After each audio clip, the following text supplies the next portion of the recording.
Right then, so for this month, the book that I want to review is Mastering Witchcraft by Paul Huson. Now, this kind of is one of the cornerstone books to modern witchcraft. This was actually written in 1970, so very early days, before the satanic panic and all such nasty and naughty things. But still a very early inclusion to modern witchcraft. I mean, this obviously came after Gardner and Robert Cochrane and Doreen Valiente and such people, but this was a very early influence for a lot of people, and a lot of covens actually based their whole premise, their whole structure on very much on this book, actually. So Paul Huson was born in England. I believe he now lives in Los Angeles. Could be mistaken there, so might need to check on that. But he did study with the Society of the Inner Light, which was Dion Fortune's order, and also the Order of the Stella Matutina, which is connected with the Golden Dawn, and he studied under, as far as I know, under direct teaching of Israel Regardie. So very much a ceremonial magical influence and Western mystery tradition. However, he's obviously studied the history of witchcraft. The spells in here are very much based on old folklore. So it's an incredibly interesting read. So let's just have a look through at the contents. Alright, so we've got first steps, preliminary preparations, divination, spells for lovers, counter magic and protection, vengeance and attack, and the coven and how to form one. So this here is very much your beginner type of stuff, where to start, the tools that you'll need and things like that. I'll go through a bit more just now. Divination is actually goes into, very briefly though, goes into geomancy. And anybody who is a practitioner of demonology may be interested in this section also. He has a working with Vasigo from the Goetia. And then the spells for lovers, that goes into love spells and sex magic. In reference to sex magic here, it's actually about doing spell work in order to get sex, to have sex, not to, it's got nothing to do with sacred sexuality or tantra or anything like that. And then the love spells themselves, the love magic, is similar, just based on the aspect of romance, love, bringing a lover into your life and things like that. Counter magic and protection, and vengeance and attack, those actually make up a large portion of this book. And it does go into cursing, it goes into counter magic, how to protect yourself against an attack from a different witch, and such things. And then the coven and how to form one. It's a good instruction on how to actually form a coven, and it kind of covers what we may consider to be more of an initiatory Gardnerian approach, being a skyclad. And the way he actually presents this is that if a coven is working robed, then they are actually working more with the knowledge aspect. Whereas if they are working skyclad, they are working more with the fertility aspect of the craft. I wouldn't necessarily agree with that myself, but the way it's presented does kind of make sense. Let's have a look through anyway. Okay, so introduction. Alright, so first steps. He goes into the attainment of power, the witch power he calls it, and he goes into unbaptismal rites. This covers saying the Lord's Prayer backwards, and he's got it written out for you to actually say phonetically. Goes into the Witch's Pyramid, which is to know, to will, to dare, to keep silent. He does have different terminology here, but it is the same thing, and he goes extensively into discussing the Witch's Pyramid and the four pillars or the four corners of the Witch's Pyramid. Casting your spells, magical times and seasons, so he goes into the seasonal aspects, and also the lunar aspects. Pray to the moon when she is round, luck with you shall then abound, what you seek for shall be found in sea or sky or solid ground. And then goes into preliminary preparations. Now, the attainment of your witch name, this was a very prominent thing going right through until the 90s, early 2000s. To find your witch name, to get your witch name, was quite a important part of what a witch or who a witch was. But it goes into all different methods that you can actually look into and actually get your witch name. Has a look briefly at calls them the witch runes. It's the Theban script, which is quite a powerful magical alphabet. See, witch jewels, the necklace, the bracelet, the ring, the pendant, the girdle, cord, and garter. So these are items that you would wear during ritual and such things. Manner of dress, robed or skyclad or whatever. And then the actual witch's tools, going into the various ones. This, we do find a lot of this is based in Wicca ceremonial magic. As I said, he had a very large influence, be it the training that he had and the studies that he did into ceremonial magic itself. And formulas for exorcism by salt, water, and incense. So you've got your actual rituals to exorcise the tools themselves, and then goes into each one individually. The runes or the script that should be on, is his preference, I suppose, on the actual tools themselves. Goes into the cord, into the workbook. And then how to make your magic circle. This is very different to what you may find in Wicca itself, and very much in traditional witchcraft. But it's an interesting approach, and it's one to definitely try. Let's see. The initial supplies, charcoal blocks, supply of plain undecorated white candles, salt, water, all these little things that, sometimes you get into circle to do ritual and you've kind of forgotten something, and it may be something really small like matches to light the candles or whatever it may be, and then you've got to deconstruct the circle, obviously in the manner that it's been created, and then go and get that and then start again, and that kind of, just it cancels everything out, because then you kind of break the mood type of thing. So it's better to make sure you've got everything when you go into ritual. Then into divination, as I said, it goes into, divination focuses a lot on Mercury, the aspects of Mercury, and doing divination on a Wednesday and such things, because Mercury is the planet of communication, and divination is a communication tool of sorts. This is the geomancy I spoke of, and it goes into it briefly. It doesn't. There's a lot more to geomancy than what's just in here. He does, however, call it, which I found curious. Let me just find it here. Where did he write it?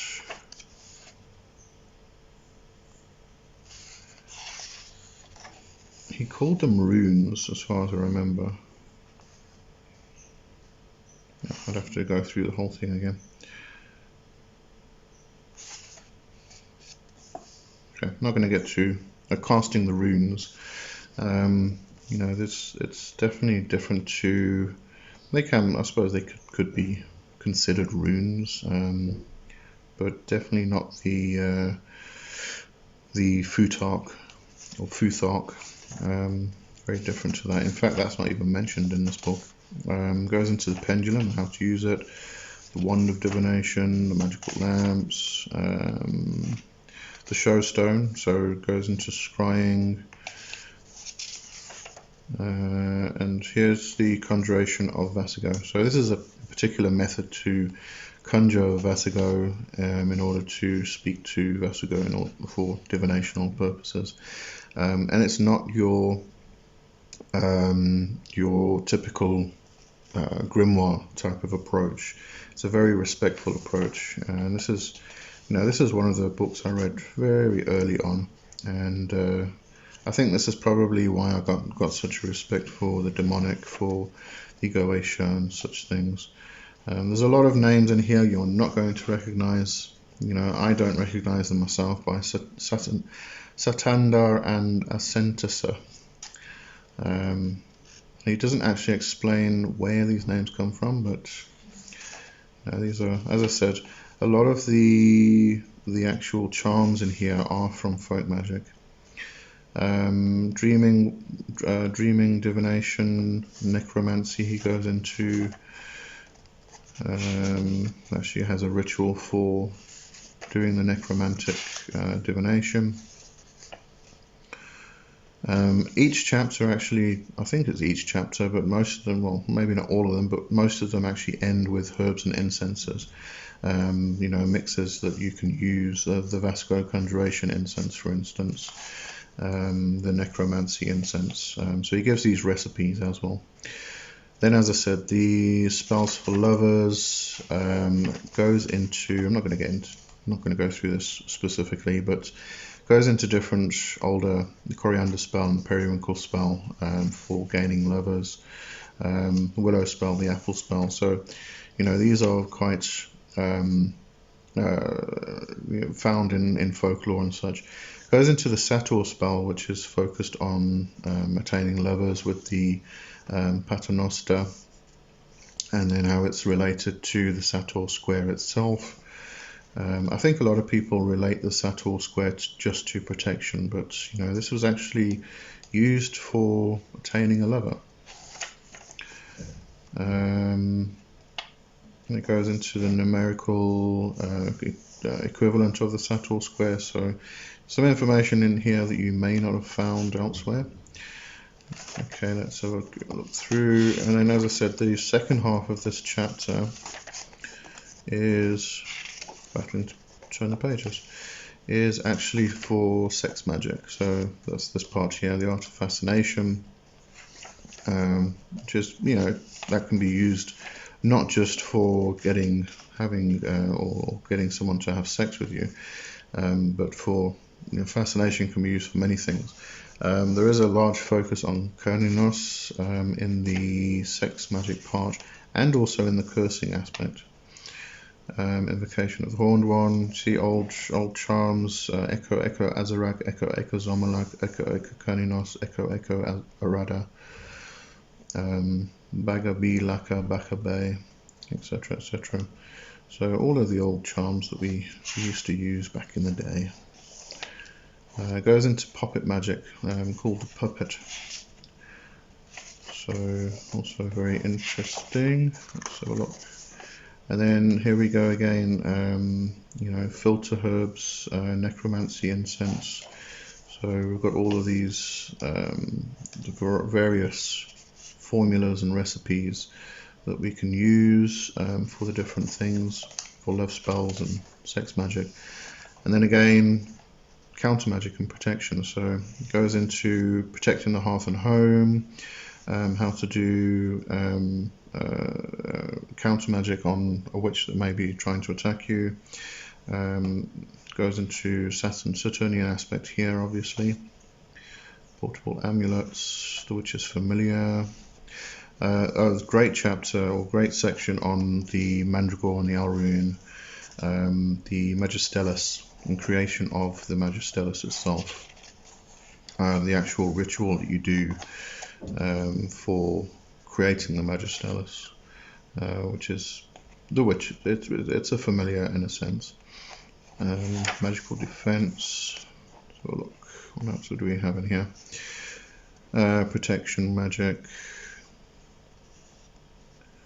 So, you know, as I said, these two chapters make up a large portion of the book. Again, we have recipes for herbs, herbal remedies, and filters, and then goes into vengeance and attack. So it goes into cursing.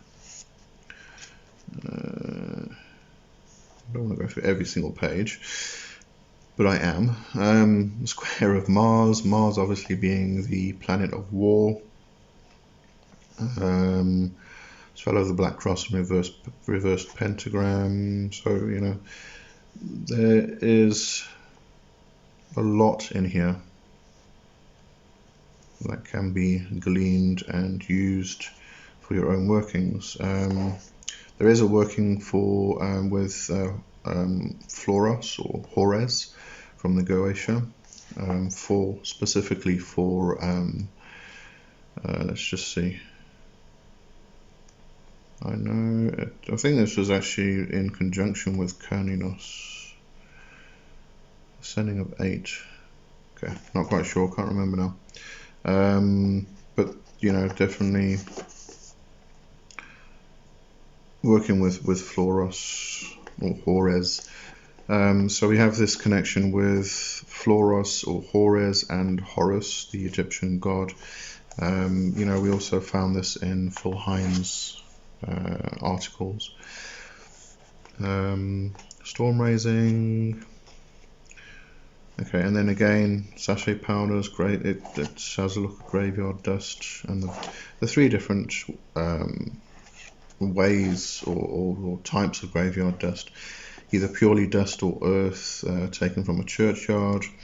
2 is dried powdered mullein herb, and 3 is bone ash and asphaltum, also known as mummy dust, originally obtained by grinding up Egyptian mummies. This is a great rarity nowadays for obvious reasons. Yes, very obvious reasons. And then you know, you can use this as a basis for forming a coven. As I said, it goes into the aspects of robed and skyclad coven workings. The main aspects were the 7 headings: nature of your coven hierarchy, your initiation ritual, a binding oath of secrecy, taking of a magical coven name, the actual witch insignia, and number 7, a ritual or rituals to be performed on any of the 8 sabbats you care to celebrate. So it goes into the sabbats, but as I said, it is kind of brief. It gives you an outline, it gives you a good direction, and it gives you a foundation. And I think, you know, anything that we do, especially if we're trying to create a coven, we need a good foundation to build it upon. It goes into the initiation rituals, and it has both of them, the robed initiation and the skyclad initiation. So, you know, you can take these and adapt them for your own initiations in your coven. Goes into the sabbat rituals, gives you a sabbat oil recipe. Let's have a look. It gives you a variety of them actually,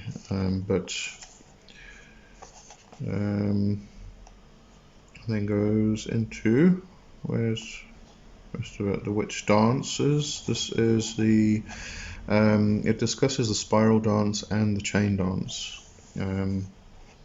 There are a variety of different dances we can do to actually raise energy, you know, the cone of power and such things. But it explains those 2 dances in here, and then goes into music and incense. Again, incense and different recipes for cakes, for sabbat wine, and then has a look at the planetary hours in the appendix and has a glossary.